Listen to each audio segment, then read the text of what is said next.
بالله من الشيطان الرجيم.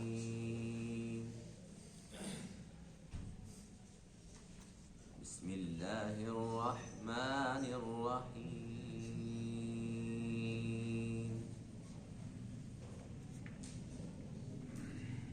لقد كان في يوسف وإخوته آيات للسائلين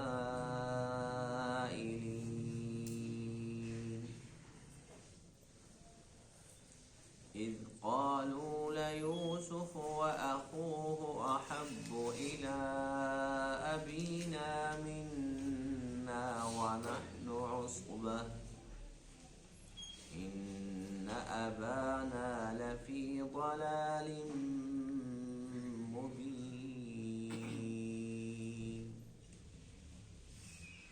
اقتلوا يوسف أو اطرحوه أرضا يخل لكم وجه أبيكم وتكونوا من بعده قوما صالحين.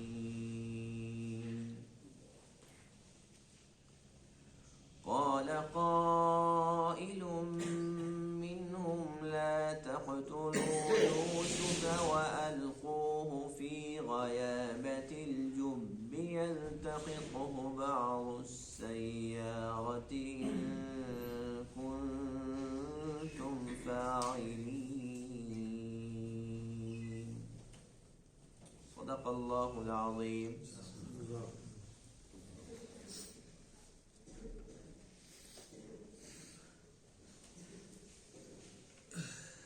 گزشتہ آیت میں حضرت یوسف علیہ نبینا علیہ السلام کا ذکر چل رہا تھا کہ جب آپ بچے تھے آپ نے ایک بہترین خواب دیکھا، اور وہ خواب یہ تھا کہ 11 ستارے اور سورج اور چاند وہ میرے سامنے سجدہ ریز ہو رہے ہیں۔ یوسف علیہ السلام نے اپنے والد یعقوب علیہ السلام کے سامنے اس کا تذکرہ کیا تو والد محترم نے ارشاد فرمایا کہ بس یہ خواب تو بہت اچھا ہے، اس کی تعبیر بہت زبردست ہے، اور اس کی کچھ تعبیر بتلا بھی دی، لیکن ساتھ یہ ارشاد فرمایا کہ اپنے دوسرے بھائیوں کے سامنے اس کا تذکرہ نہ کرنا، اس لیے کہ شیطان انسان کا کھلا دشمن ہے۔ ہو سکتا ہے کہ بھائیوں میں سے کوئی سمجھ جائے کہ اتنا زبردست خواب، اس کی تعبیر بہت زبردست ہے، تو وہ حسد کی آگ میں جلنا شروع ہو جائے۔ ان بھائیوں کے اندر چونکہ ابتدا سے حسد تھا اور یعقوب علیہ السلام سمجھ رہے تھے کہ ان کے اندر حسد ہے، اسی لیے تو آپ نے منع فرما دیا کہ بھائیوں کے سامنے ذکر نہ کرنا۔ بھائیوں کے اندر کیسا حسد تھا اس کا ذکر آج کے درس میں آیت کریمہ کے اندر ہے کہ ایک مرتبہ یوسف علیہ السلام کے جو بھائی ہیں وہ آپس کے اندر منصوبہ بنا رہے تھے۔ منصوبہ کیا تھا؟ کہنے لگے بات ہمیں یہ سمجھ نہیں آتی کہ ایک تو یوسف اور اس کا بھائی جو بنیامین ہے، ان دونوں سے ہمارے ابا کو بڑا ہی پیار ہے، بس ہر وقت انہی کے تذکرے کرتا رہتا ہے، انہی سے پیار بھی بہت زیادہ کرتا ہے، جبکہ دوسری طرف ہم 10 ہیں۔ اب یہ 2 الگ ہیں اور ہم 10 الگ ہیں، ان 2 کا جو مقام ہے وہ ہم 10 کا نہیں۔ کہنے لگے کہ ہمارے باپ کا بہت بڑا ایک قصور ہے، اور ہم اپنے ابا جان کو سمجھا نہیں سکتے کہ ہم اس سے کیوں پیار کرتے ہیں، ہم سے زیادہ پیار کرو۔ کہنے لگے اس کا حال یہ ہے کہ بس یوسف کو راستے سے ہٹا دو۔ اس کی 2 صورتیں ہیں، یا تو ان کو قتل کر دیتے ہیں، جان ہی چھوٹ جائے، جب یہ ہوگا ہی نہیں تو پھر ہمارا والد کس سے پیار کرے گا؟ ہم سے ہی کرے گا۔ دوسرا کہنے لگے کہ یا یوں کرتے ہیں کہ ان کو قتل نہ بھی کریں تو کسی ایسی جگہ ان کو چھوڑ کر آ جائیں جہاں پر یہ کبھی بھی واپس نہ آئیں، بس وہیں پکے پکے چلے جائیں۔ جب وہ نہیں ہوں گے تو اس کے بعد پھر ہمارے ابا کو کچھ ہمارا خیال آئے گا، چلو یہ تو بیچارے بیٹے ہیں، وہ تو چلا گیا، چلو ان سے ہی پیار کرو۔ اب یہ منصوبے بنا رہے تھے اور سمجھ رہے تھے کہ ہم کر گناہ کا کام رہے۔ کہنے لگے چونکہ یہ بہت بڑا گناہ ہے کہ ہم اس کو قتل کر رہے ہیں، اس کا قصور تو کوئی نہیں ہے، قصور تو ہمارے والد کا ہے نا کہ وہ اسے زیادہ پیار کرتا ہے۔ لیکن بہرحال اگر ہم ان کو کہیں جلا وطن کر کے آ جائیں، کہیں ان کو دور، کہیں ان کو پھینک کے بھی آ جائیں، ان کو قتل کر دیں، ہے تو بہت بڑا گناہ، لیکن کوئی بات نہیں ہے، پھر ہم توبہ کر لیں گے۔ یہ کام تو کرتے ہیں، پھر بعد میں توبہ کر لیں گے، اور پھر توبہ کے بعد نا پکے نیک صالح متقی بن جائیں گے، ابا کو شک بھی نہیں ہوگا، اور ہمارا اپنا دل بھی مطمئن ہوگا کہ چلو ایک گناہ کیا صحیح تو 10 بار توبہ بھی تو کی ہے۔ بھائیوں نے یہ منصوبہ بنایا، ان میں سے ایک بھائی جو سب سے بڑا تھا، جس کا نام یہودا لکھا ہے اور بعضوں نے شمعون لکھا ہے، وہ کہنے لگا بات یہ ہے، بات تو اتنی سی ہے نا کہ اس کو راستے سے ہٹانا ہے، تو اس کے لیے اور بھی طریقے ہیں، یہ قتل کرنے والی بات کہاں سے آ گئی ہے؟ ایسا کرتے ہیں، اتنا دور جائیں گے چھوڑنے کے لیے، یہ بھی ایک مصیبت ہے، قتل کرتے ہیں تو قتل چھپتا نہیں ہے، پھر کوئی مصیبت ہمارے سر پہ کھڑی ہو جائے گی۔ ایسا کرتے ہیں کہ اس کو ایک کنویں کے اندر پھینک دیتے ہیں، جب کنویں کے اندر پھینکیں گے تو ظاہر سی بات ہے کہ اس زور کے اندر یہ نلکے تو ہوتے نہیں تھے، کنویں کے اندر پانی وغیرہ ہوتا تھا، تو جو بھی قافلے گزرتے تھے وہ وہاں پر بریک لگاتے تھے، رکتے تھے، پانی وغیرہ لیتے تھے، تو ہم اس کو پھینک دیتے، بس جب کوئی قافلہ وغیرہ گزرے گا، مر گیا تو جان چھوٹ گئی، جو اگر یہ زندہ بچ گیا تو کوئی نہ کوئی اس کو لے کے چلا جائے گا، پتہ نہیں قافلہ کہاں سے آ رہا ہوگا اور کہاں آگے جا رہا ہوگا، بس یہ جب جائے گا ہمیں بھی پتہ نہیں ہوگا کہ وہ کہاں جا رہے ہیں۔ تو یہ نا بڑا ایک بہترین طریقے سے عمل کرتے ہیں۔ تو اس بڑے کی بات سب کو اچھی لگی، انہوں نے اتفاق کیا کہ ہاں یہ منصوبہ بالکل ٹھیک ہے، لیکن سوال یہ تھا کہ اب اس کو اپنے ابا حضور سے لیں کیسے، گھر سے کیسے اس کو لے کر جائیں، اس کنویں کے اندر پھینکنا ہے، اگر اس کو بتا دیں کہ آؤ جی میں کنویں کے اندر آپ کو پھینکنا ہے تو یہ آئے گا ہمارے ساتھ؟ تو اس کے لیے انہوں نے پھر مشورہ کیا، اس کا ذکر انشاءاللہ کل کے درس میں ہوگا۔ اس کا ترجمہ دیکھیے، لقد كان في يوسف واخوته، البتہ تحقیق یوسف علیہ السلام اور آپ کے بھائیوں کے واقعے کے اندر بہت ساری نشانیاں ہیں، آیات، بہت ساری نشانیاں ہیں، للسائلین، سوال کرنے والوں کے لیے۔ اذ قالوا، جب انہوں نے کہا، لیوسف واخوہ، یوسف علیہ السلام کے بھائی کہہ رہے ہیں کہ البتہ یوسف اور اس کا بھائی، احب الی ابینا منا، یہ زیادہ محبوب ہے ہمارے باپ کے سامنے، منا، ہم سے، ہے تو ہمارا بھائی لیکن ہمارا باپ اس سے محبت بہت زیادہ کرتا ہے، وَنَحْنُ عُصْبَةٌ، جبکہ ہم ایک مضبوط جماعت ہیں، 10 بندوں کی جماعت ہوتی ہے، ہم تو مضبوط جماعت ہیں۔ اور کہنے لگے، ان ابانا، بے شک ہمارا باپ، لفی ضلال مبین، البتہ کھلی غلطی پہ، بالکل غلط کام کر رہے۔ وہ کہنے لگے، اقتلوا یوسف، یوسف کو قتل کر دو، ابی اطرحوہ ارضا، یا یہ کہ کسی ایسی زمین میں اس کو دھکیل دو، دور اس کو پھینک دیتے ہیں، یخلو لکم وجہ ابیکم، خالی ہو جائے تمہارے لیے تمہارے باپ کا چہرہ، یعنی کہ یہ جب چلا جائے گا، وہ جو باپ کے دل کے اندر اس کا ایک خانہ ہے نا، وہ خالی ہو جائے گا، ہماری جگہ بن جائے گا۔ باقی رہا یہ معاملہ کہ تو بہت بڑا گناہ ہے۔ کہنے لگے، وَتَكُونُوا مِن بَعْدِهِ، اور تم اس کے بعد ہو جانا قومًا صالحین، نیک صالح، بڑے پارسا بن جانا۔ قال قائل منہم، کہا ان میں سے ایک کہنے والے نے، یہ ان کا بڑا بھائی تھا، لا تقتلوا یوسف، تم یوسف کو قتل نہ کرو، وَأَلْقُوهُ فِي غَيَابَةِ الْجُبِّ، اور تم اس کو ڈال دو کسی گہرے کنویں کے اندر، يَلْتَقِطْهُ بَعْضُ السَّيَّارَةِ، اس کو لے لیں گے بعض قافلے والے، ان کنتم فاعلین، اگر تم کچھ کرنا چاہتے ہو۔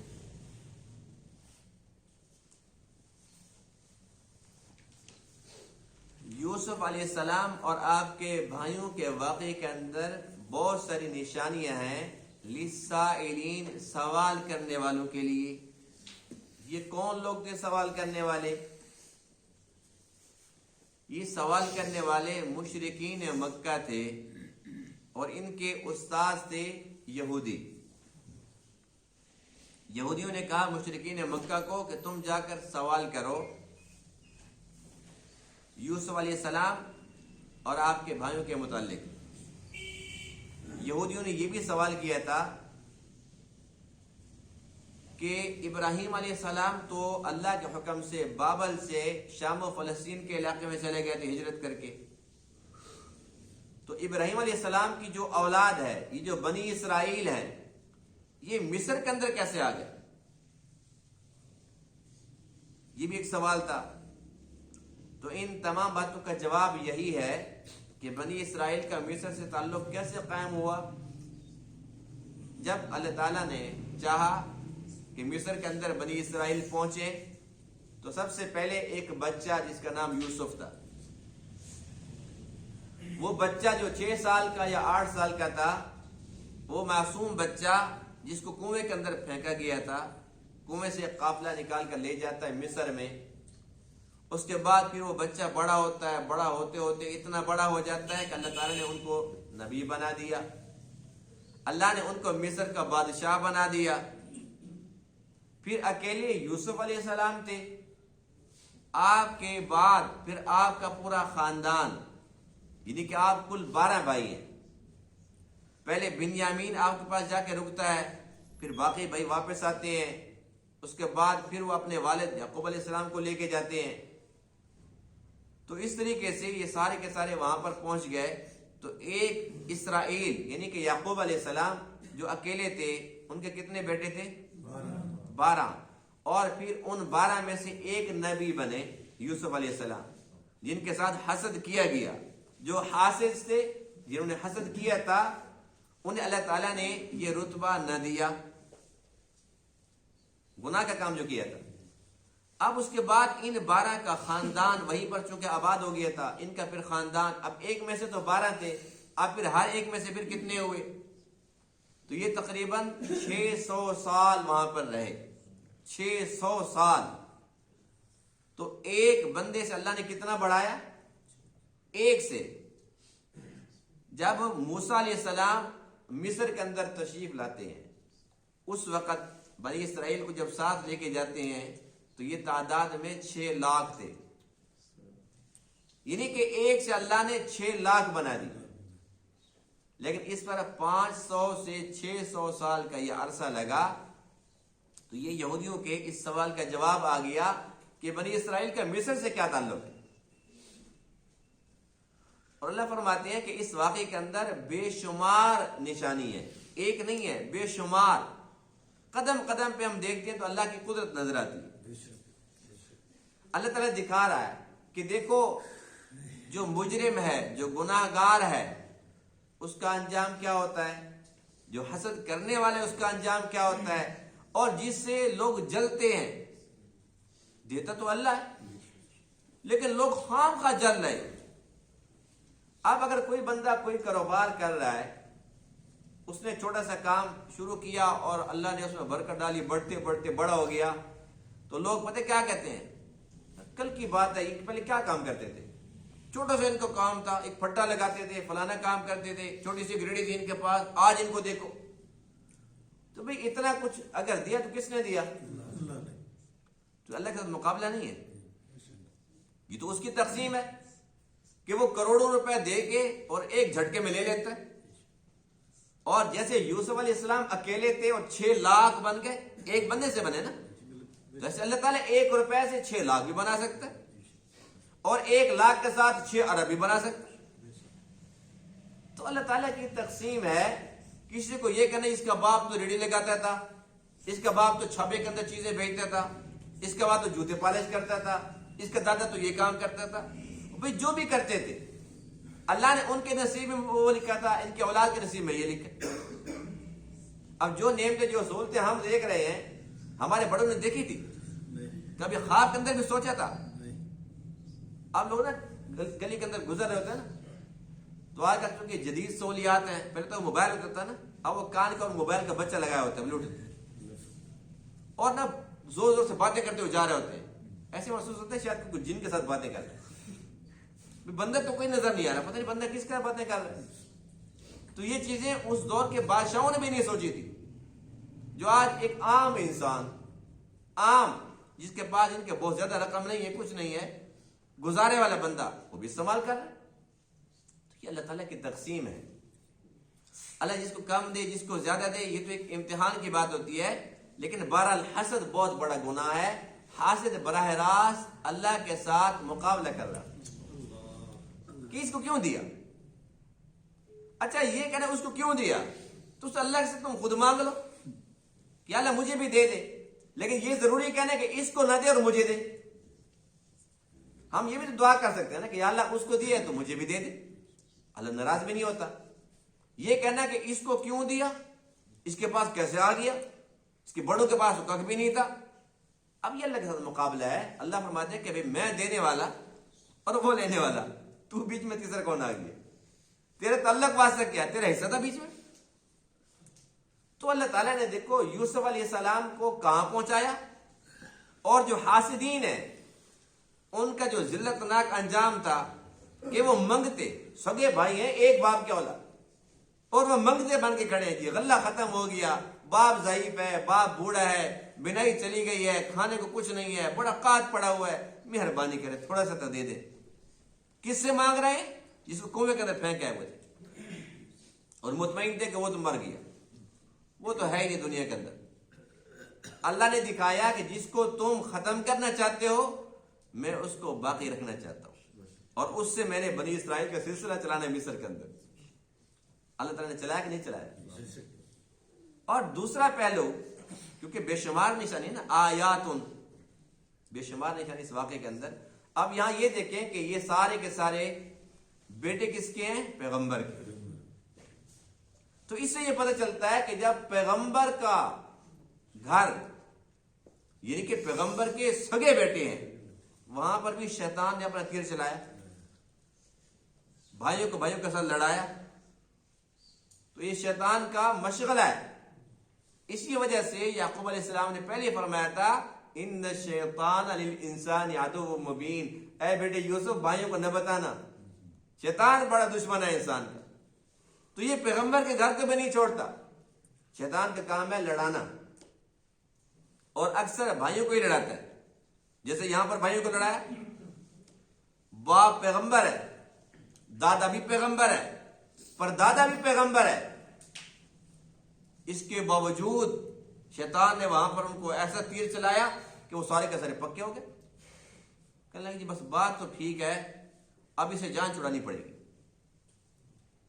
تو اس سے یہ پتہ چلتا ہے کہ بعض لوگ کسی بزرگ کی اولاد کو دیکھتے ہیں کہ وہ بگڑی ہوئی ہے، یعنی کہ ایک بہت اللہ والا ہے، بہت بڑا ولی ہے، بہت بڑا عالم ہے، بہت بڑا خطیب ہے، بہت بڑا امام ہے، بہت بڑا استاذ ہے، بہت بڑا ٹیچر ہے، لیکن بچہ اس کا وہ بری محفل میں چلا جاتا ہے، برائی کے کاموں کے اندر لگ جاتا ہے، تو کیا کہتے ہیں؟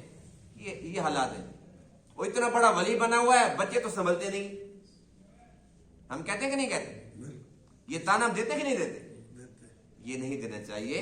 اس واقعے سے یہ سبق ملتا ہے کہ دیکھو یعقوب علیہ السلام وہ اللہ کے سچے نبی ہیں، اور ان کے باپ دادا وہ سب نبی تھے۔ انہوں نے کیا تربیت غلط کی تھی؟ بہت اچھے سے کی تھی۔ اس کے باوجود شیطان نے اپنا کام دکھا دیا۔ تو کوئی بھی ماں باپ یہ نہیں چاہتے کہ ہماری اولاد خراب ہو، ہماری اولاد آوارہ بن جائے، نشے پر لگ جائے، بری عادتیں ان کے اندر آ جائے، کوئی بھی نہیں چاہتا۔ بے شک وہ امیر ہو بے شک غریب ہو، ہر ماں باپ یہ چاہتا ہے کہ میری اولاد نیک صالح ہو اور میری بدنامی کا باعث نہ بنے، اس کے لیے پورا وہ زور لگاتا ہے۔ لیکن پھر بھی اگر اولاد بگڑ جاتی ہے تو ضروری نہیں کہ ماں باپ کا قصور ہو۔ بسا اوقات ایسا ہوتا ہے کہ ماں باپ تربیت اچھی نہیں کرتے، خود ان کو بری باتیں سکھاتے ہیں، لیکن بہت کم ایسا ہوتا ہے، اکثر نہیں ہوتا۔ تو اگر ہمیں کہیں ایسی چیز نظر آ جائے تو ہم اولیاء کرام کو اور بڑے بڑے بزرگوں کو تنقید کا نشانہ نہ بنائیں کہ دیکھو جی بڑا بزرگ تھا، اپنی اولاد تو پڑھی نہیں ہے، اپنی اولاد تو یوں دھکے کھا رہی ہے۔ اب ایک بندہ بہت بڑا تاجر ہے اور اس کا بیٹا ضروری نہیں کہ وہ بھی تاجر ہو سکتا ہے کہ وہ دھکے کھا رہا۔ تو اللہ تعالیٰ کی تقسیم ہے، اللہ تعالیٰ سے عافیت مانگنی چاہیے۔ اور ایک اور اہم بات جو اس واقعے نے ہمیں سمجھائی کہ دیکھو یوسف علیہ السلام اور ان کے بھائی بنیامین، ان کی ماں فوت ہو چکی تھی، ان دونوں کی ماں ایک تھی، بنیامین اور یوسف علیہ السلام کی، اور باقی جو تھے 6 وہ ایک ماں سے تھے اور باقی 4 وہ دو ماؤں سے تھے، کل یعنی کہ 4 تھی۔ اب یہاں پر چونکہ ان کی ماں فوت ہو گئی تھی اور یہ چھوٹے تھے، تو یعقوب علیہ السلام ان سے زیادہ پیار کرتے تھے، اس لیے کہ تو چھوٹے ہیں۔ جو بڑے ہیں چلو ان کی ماں نہیں بھی ہے تو اب تو بڑے ہو گئے، ان کی اتنی ضرورت نہیں ہے، لیکن یہ بیچارے معصوم ہیں، چھوٹے ہیں۔ اب 6 سال کا بچہ ہے، ماں بھی نہ ہو تو باپ زیادہ پیار نہیں کرے گا۔ اور پھر یہ کہ بچہ اتنا خوبصورت ہو جسے ہر بندہ چاہتا ہے کہ میں پیار کروں۔ اب بات اتنی سی تھی، یہ نہیں کہ بھائی نے کوئی ان کو نقصان پہنچایا، ان کی کوئی دل آزاری کی ہے، ان کی کوئی چوری کی ہے، کچھ بھی تو نہیں کیا، بس اس لیے تو یہ کہنے لگے کہ بھئی قصور تو ہمارے ابا کا ہے، ان ابانا لفی ضلال مبین، کھلی غلطی پر تو ہمارا باپ ہے، ان کا قصور نہیں ہے، لیکن ہم باپ کو تو کچھ کر نہیں سکتے، ہمارا باپ جو نبی ہے ہم اس کی نافرمانی کریں تو پھر ہم مسلمان کیسے رہیں گے؟ کہنے لگے اس بھائی کا کام تمام کرتے ہیں۔ اب اتنی سی بات پر کہ ابا اس سے کیوں پیار کرتا ہے، اس بات پہ حسد ہوگی، تو اس بات سے پتہ چلتا ہے کہ آج بہت سارے لوگ بیچارے پریشان ہیں اور آج کل جسمانی بیماریوں کے ساتھ ساتھ روحانی بیماریوں کا بھی شکار ہے۔ آج کل بہت زیادہ وبا چل گئی ہے جادو ٹونے کی، تو اس کی بھی مین وجہ یہی ہے حسد، بھئی اس کے پاس کیوں ہے میرے پاس کیوں نہیں ہے، فلاں کا کام یوں چل رہا ہے میرا کیوں نہیں چل رہا۔ اب باتیں چھوٹی چھوٹی ہوتی ہیں، اب اگر ہم کہنا یہ اتنی سی بات پر کوئی بندہ کیسے سوچ سکتا ہے؟ آپ پیغمبر کے بیٹوں کو دیکھو کہ بات بہت بڑی ہے، ابا اسے کیوں پیار کرتا ہے، یہ بہت بڑی بات ہے، لیکن اس کا اس جرم کے اندر سزا کتنی بڑی ہے، قتل کر دو۔ تو انسان جب گرنے پہ آئے تو یوں گر سکتا ہے کہ کسی بندے کا جب کچھ بگاڑنا چاہتا ہے تو یہ نہیں کہ اس نے کوئی بہت بڑا اس کا نقصان کر رکھا ہے، بس اس کو تکلیف ہے۔ مثال کے طور پر آج کل کیا تکلیف ہوتی ہے، میں وہاں سے گزر رہا تھا نا، مجھے دیکھ ہنس رہا تھا، میں اس کو ہنساتا ہوں صحیح کر کے، بس اب یہ نہیں پتا بیچارہ وہ کس بات پہ ہنس رہا تھا، لیکن شیطان نے ہمارے دماغ میں بات ڈال دی کہ یہ نا تجھے دیکھ ہنس رہا تھا، تیرا مذاق اڑایا اس نے، بس اس بات پر نا دل کے اندر ایک کینہ، میں اس کا بندوبست کروں گا، اور خدا نہ خاصا بندہ پھر دوبارہ کسی دن گزرے اور پھر بھی وہ ہنسنے لگ جائے، اور تو اب تو یہ بات یقینی ہو گئی، وہی جب بھی گزرتا ہوں نا ہنستا ہے، اب اس کو دیکھتا ہوں کیسے ہنستا ہے، اب اس کو ایسے رلاؤں گا نا اس کی نسلیں یاد رکھیں، بس شروع کیا کام۔ تو بات چھوٹی سی ہوتی ہے، لیکن چھوٹی سی بات پر لوگ سزا بہت بڑی دے دیتے، لیکن اس سارے معاملے کے اندر اس واقعے سے ہمیں ایک اور سبق ملتا ہے جو بہت پیارا ہے، وہ یہ ہے کہ دیکھو بھائیوں نے جو کچھ بھی کیا، حاصل نقصان پہنچانے چاہ رہے ہیں، انہوں نے بڑا زور لگایا، بڑے بڑے منصوبے بنائے، لیکن دوسری طرف جس کے ساتھ یہ سارا کچھ ہو رہا ہے اس نے کچھ بھی نہیں کیا، اس نے کیا کہ صرف صبر کیے اور اپنا معاملہ اللہ کے حوالے کیا۔ تو جو بندہ اپنا معاملہ اللہ کی عدالت میں پیش کر دے، اللہ کے سپرد کر دے، پھر اللہ تعالیٰ اپنے ایسے پیارے بندے کو رسوا نہیں کرتے۔ اللہ فرماتے کہ اے میرے بندے، بس جب تو نے میرے اوپر چھوڑی ہے تو اب دیکھ، پھر میری قدرت دیکھ میں کرتا کیا ہوں۔ پھر بسا اوقات ایسا بھی ہوتا ہے جس طریقے سے ابو جہل کے ساتھ ہوا تھا، یہ کتنی مشہور ترین مثال ہے کہ جو کسی کے لیے کنواں کھودتا ہے خود اس میں گرتا ہے، سب نے سن رکھی ہے نا۔ اس کی ابتدا کہاں سے ہوئی تھی؟ ابو جہل سے ہوئی تھی۔ ابو جہل نے اللہ کے نبی کے لیے بہت بڑا ایک گڑھا کھدوایا، یوں سمجھو کہ کنواں تھا وہ، اور کہاں پر؟ اپنے گھر کے دروازے کے بالکل سامنے اس نے گڑھا کھدوایا، اس کے اوپر نا اس نے جیسے آج کل کی چٹائی ہیں اس قسم کی، اس دور میں جو تھی اس نے اس کے اوپر بچھا دی اور کچھ بندے اکٹھے کر لیے. یہ اس نے پہلے ڈرامہ کیا کہ میں بیمار ہوں، میں بیمار ہوں، تم جاؤ اور جا کر نا وہاں بتاؤ کہ وہ تو بیمار ہو گیا. اتنا وہ جانتا تھا کہ اللہ کے نبی بیمار کرسی کو آئیں گے، ویسے کہ میں کافر کیوں نہیں، اسے یقین تھا.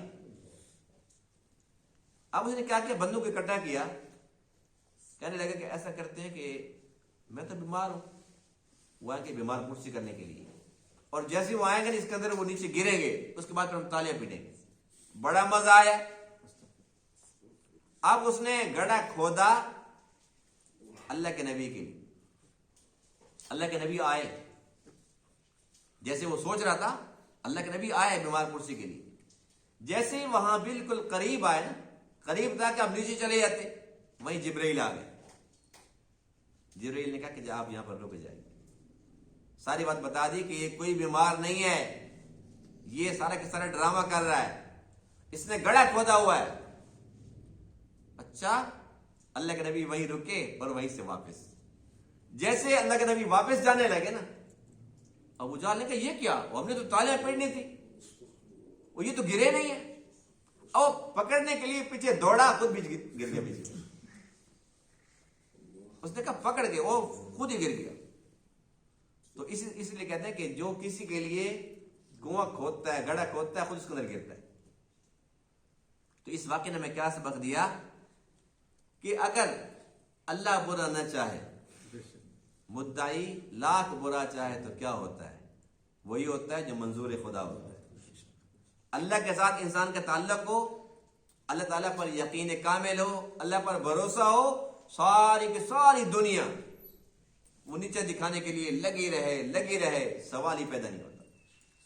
بس شرط یہ ہے کہ اللہ تعالیٰ پر یقین کامل، بھروسہ ہو، جیسے کہ یوسف علیہ السلام کا تھا.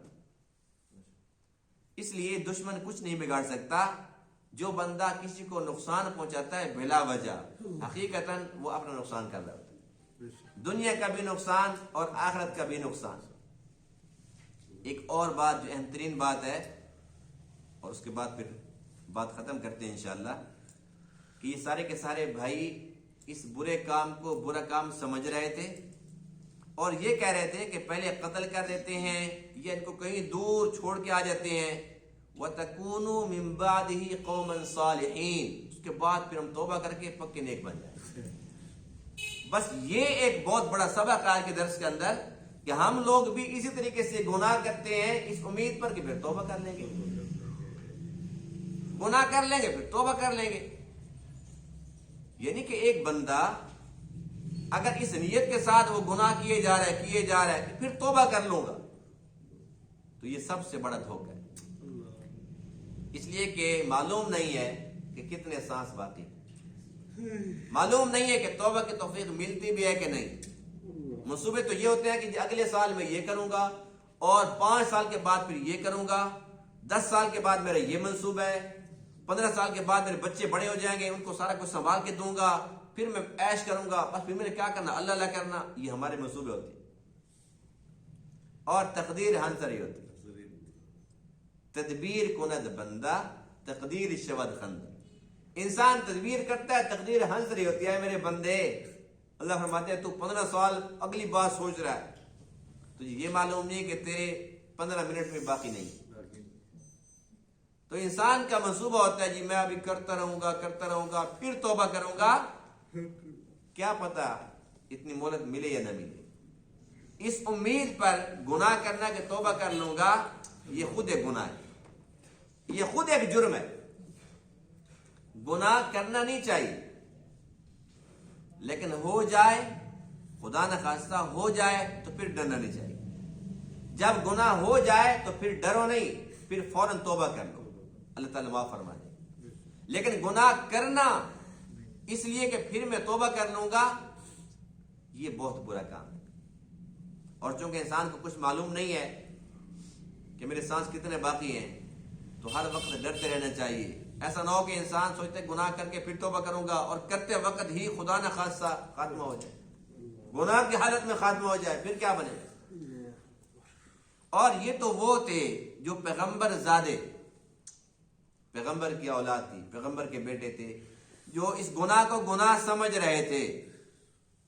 لیکن جو انسان گناہ کو گناہ ہی نہ سمجھے اسے توبہ کی توفیق ملے گی؟ ایک بندہ غلط کام کر رہا ہے اور وہ کہتے ہیں میں نیکی کا کام کر رہا ہوں، یعنی خدا نہ خاصہ وہ کسی بدعت پر وہ عمل کر رہا ہے اور اسے وہ سنت سمجھ رہا ہے. ایک بندہ اپنے آپ کو مریض ہی نہیں سمجھتا تو وہ شوگر کی دوائی کھائے گا؟ پرہیز کرے گا؟ وہ کہتے ہیں مجھے شوگر ہی نہیں، میں ٹھیک ٹھاک ہوں. اور پہلے مریض کو سمجھو. جو بندہ مریض سمجھتا ہے تو کم سے کم کچھ نہ کچھ تو ڈرے گا، کچھ نہ کچھ تو پرہیز بھی کرے گا. اسی طریقے سے ایک انسان اگر گناہ کو گناہ بھی سمجھتا ہے تو یہ بھی بہت بڑی بات ہے. جو گناہ کو گناہ ہی نہیں سمجھتا، اس کا ثواب سمجھتا ہے، تو اس کو توبہ کی توفیق بھی نہیں مل سکتی. ان تمام باتوں کا خلاصہ کیا ہوا کہ ایک تو کسی بھی انسان سے حسد نہیں کرنا چاہیے، اور بالخصوص بھائیوں سے حسد. بھائیوں کا حسد یہ بہت برا ہے اور عموماً ہوتا ہے. اگر پیغمبر کی اولاد میں ہوا ہے تو پھر ہم کس کھیت کی مولی، یہ ہوگا. لیکن ہم نے یہ عزم کرنا ہے آج کے درس سننے کے بعد ان آیات کے تحت زندگی کے اندر ایک اصول بنا لیں کہ ہم حاسدین میں سے نہیں بنیں گے انشاءاللہ. ہم سے اگر حسد کو کرتا ہے تو یوں سمجھو کہ جس طریقے سے اللہ نے یوسف کو کیسے پار لگایا تو اللہ ہمیں بھی ایسے لگائے گا.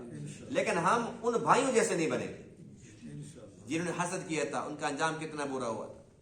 اور دوسرا یہ کہ ان لوگوں کو توبہ کی توفیق مل گئی تھی، پتہ نہیں یعقوب علیہ السلام کے صدقے سے ملی تھی یا اللہ تعالیٰ نے کسی بات پر ان پہ کرم فرما دیا کہ یوسف بھی بچ گئے تھے.